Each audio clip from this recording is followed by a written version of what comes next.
네, 오늘 이렇게 아동 당사자들과 함께 장애아동을 권리의 주체로서 이야기하는 자리에 함께할 수 있는 기회를 주셔서 진심으로 감사드립니다.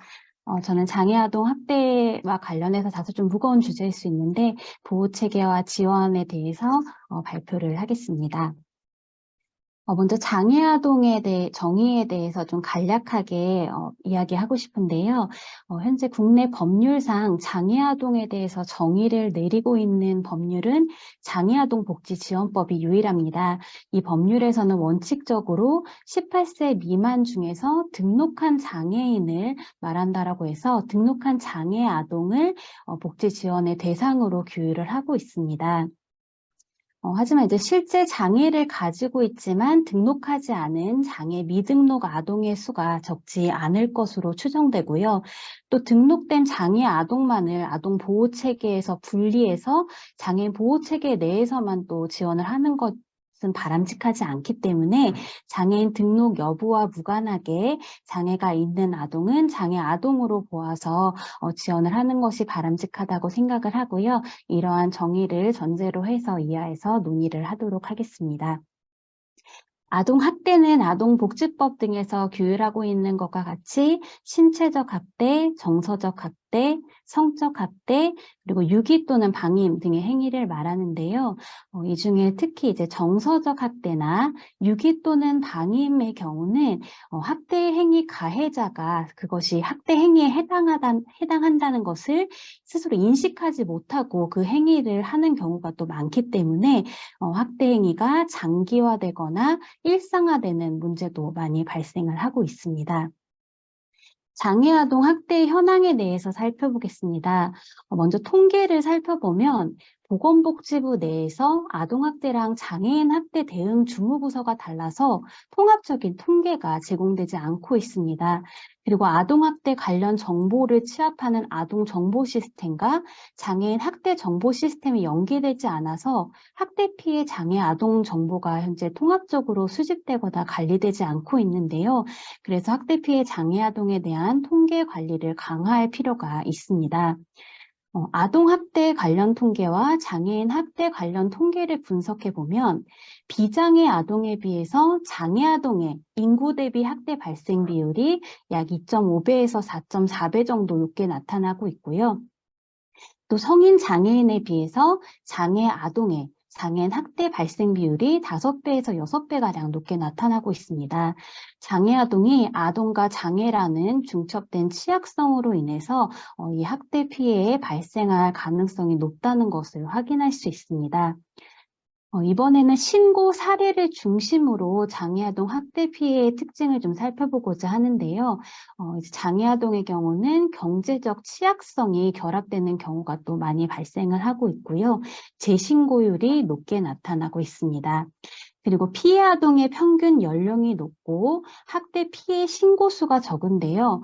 이 부분은 특히 피해 아동의 평균 연령이 높다는 부분을 보았을 때 고연령 아동의 학대 피해가 많이 발생한다라고 해석해서는 안 되고 저연령 아동의 학대는 신고조차 되지 않는 그런 문제가 있다는 쪽으로 좀 해석을 하는 것이 보다 타당하다고 보입니다.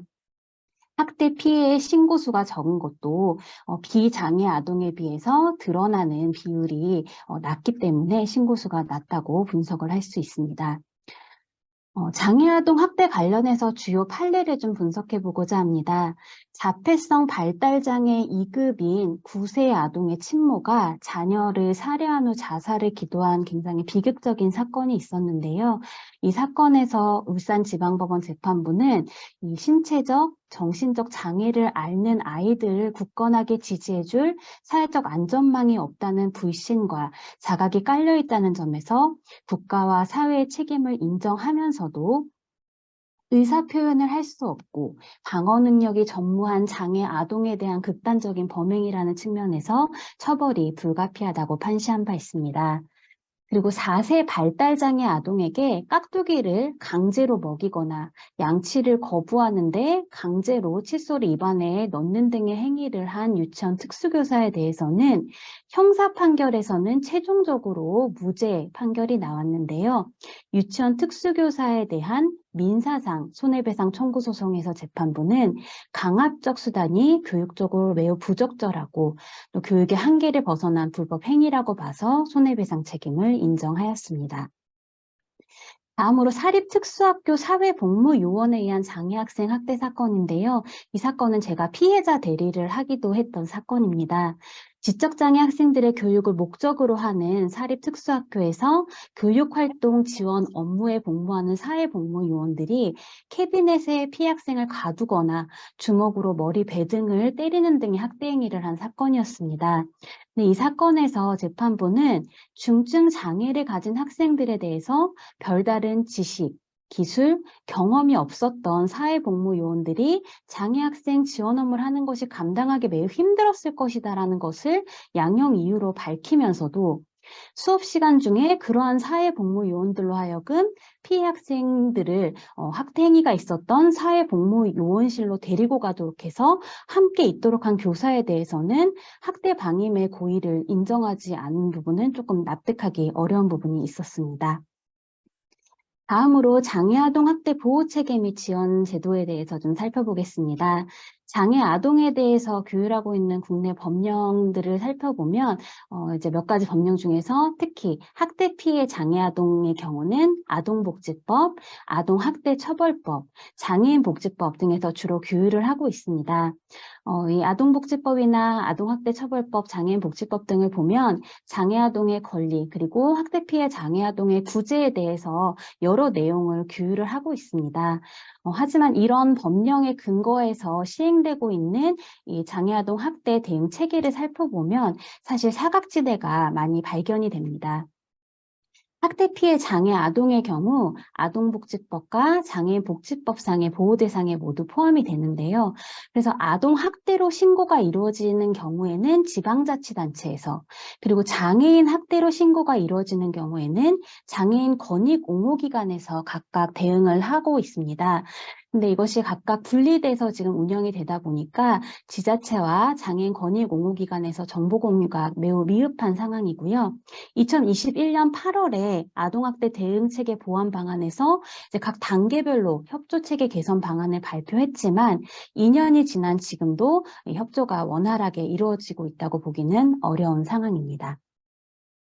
그리고 보건복지부의 매뉴얼을 살펴보면 아동을 학대 행위자로부터 분리하는 분리보호 조치 시에 장애인으로 등록된 아동의 경우는 장애인 복지 전달 체계에서 보호하도록 그렇게 제시를 하고 있습니다.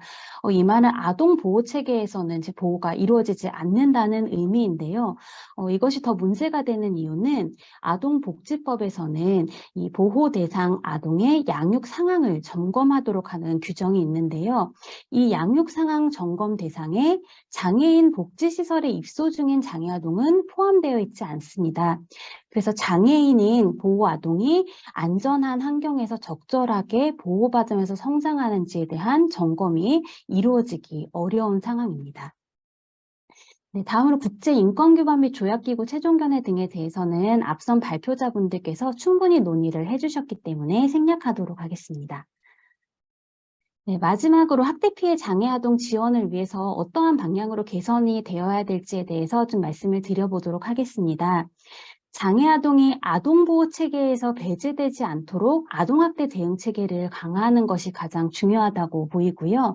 그래서 아동보호 체계 내에서 아동, 장애, 학대 피해자라는 중첩된 취약성으로부터 보호받을 수 있도록 아동학대 대응 체계를 강화해야 합니다. 그리고 장애인 복지법상의 장애인 시설에 아동이 배치된 경우에도 아동 보호 체계 내에서 지속적인 관리가 이루어져야 될 필요가 있습니다. 관계 종사자들이 장애 또는 아동 어느 한쪽에 좀 이해만을 바탕으로 이제 장애 아동을 접하는 경우들이 또 많기 때문에 장애 아동의 권리 및 장애 아동의 특성에 대해서 교육 프로그램 및 매뉴얼을 개발하고 교육을 진행할 필요가 있다고 생각합니다. 네, 마지막으로 장애아동은 연령 및 장애의 특성으로 인해서 학대를 스스로 학대라고 인식하지 못하거나 학대 상황을 알리기 어려운 경우가 많기 때문에 신고 의무를 강화하고 신고 의무자 보호 시스템을 보다 강력하게 구축해야 될 필요성이 있습니다. 그리고 장애아동 학대의 경우는 의료인이 이제 발견을 할 수 있는 가능성이 또 높기 때문에 의료인의 아동학대 신고율을 높이기 위한 제도적 장치가 필요하다고 생각합니다. 그리고 학대 행위자가 부모 등 양육자인 경우와 비양육자인 경우로 나누어서 한 가지씩만 이제 개선 방안을 더 덧붙이자면, 학대 행위자가 양육자인 경우는 아동이 가정에서 분리되는 조치가 이루어지는 경우가 많이 있는데요. 아동을 가정에서 분리하는 것은 가장 최후의 수단으로 해야 되고, 분리하더라도 일시적, 단기적으로 이루어져야 합니다. 그리고 이때 원가정이 아동에 대한 보호력을 강화하고 양육 환경을 개선할 수 있도록 적극적인 지원과 사례 관리를 하여야 하고요. 그리고 불가피하게 장애아동을 시설에서 양육하게 된 경우에는 최대한 가정 환경과 유사한 소규모의 아동 친화적 환경에서 이루어질 수 있도록 조치를 하여야 합니다. 학대 행위자가 시설 종사자이거나 교육기관의 종사자인 경우는 그 기간 내에 장애아동에 대한 폭력 및 방임 등의 허용적인 문화가 구조화되었을 가능성이 있기 때문에 신고 의무를 보다 강화하고 신고 의무자를 보호할 필요가 있고요. 또 장애아동을 교육하는 기관, 서비스를 제공하는 기관의 인적, 물적 환경을 전반적으로 개선해야 될 필요가 있습니다. 그리고 이 시설에서 장애아동에 대한 학대가 이루어진 경우, 또 교육기관에서 장애아동의 학대가 이루어진 경우에는 아동에게 학대 피해가 발생했다는 것을 보호자로서 너무 늦게 발견했다는 것에 대해서 보호자들이 굉장히 죄책감을 느끼거나 트라우마를 경험하는 경우들이 많습니다. 그러한 점을 고려할 때 학대 피해 아동 및 보호자의 피해 회복을 위한 신체적, 심리 정서적 지원 조치를 제도할 필요가 있습니다. 네, 마지막으로 아까 잠깐 언급드렸던 그 발달장애 아동 자녀를 살해 후 자살을 기도했던 그 사건과 관련해서 판결문 일부를 소개하면서 오늘 발표를 마치고자 합니다. 피해 아동과 피고인 가족을 장시간 치료하고 지켜본 담당 의사의 탄원서 내용. 이 아동의 죽음은 어쩌면 우리 사회가 만들어낸 비극일지 모릅니다. 한 부모에게, 한 가족에게만 자폐와 같은 발달장애 자녀의 책임을 지우는 것은 똑같은 비극이 되풀이되는 것을 막지 못합니다. 이런 내용을 보면 현재 대한민국에서 장애아동을 보호하고 양육하는 것이 한 개인과 그 가족에게 얼마나 힘들고 가혹한 환경인지를 절감하게 된다. 아동 보호를 위한 제도와 사회적 안전망을 다시 한번 돌아보고 정비해야 한다. 네, 이 판결이 나온 지 벌써 3년이 지났는데요. 아직도 사회적 안전망은 여전히 좀 미흡한 것으로 보이고 이런 사고가 계속 좀 반복되고 있는 것 같습니다. 장애아동의 권리 보장을 위해서 우리 국가와 사회가 그 책임을 제대로 이행할 수 있도록 많은 관심을 부탁드리면서 오늘 발표를 마치겠습니다. 감사합니다.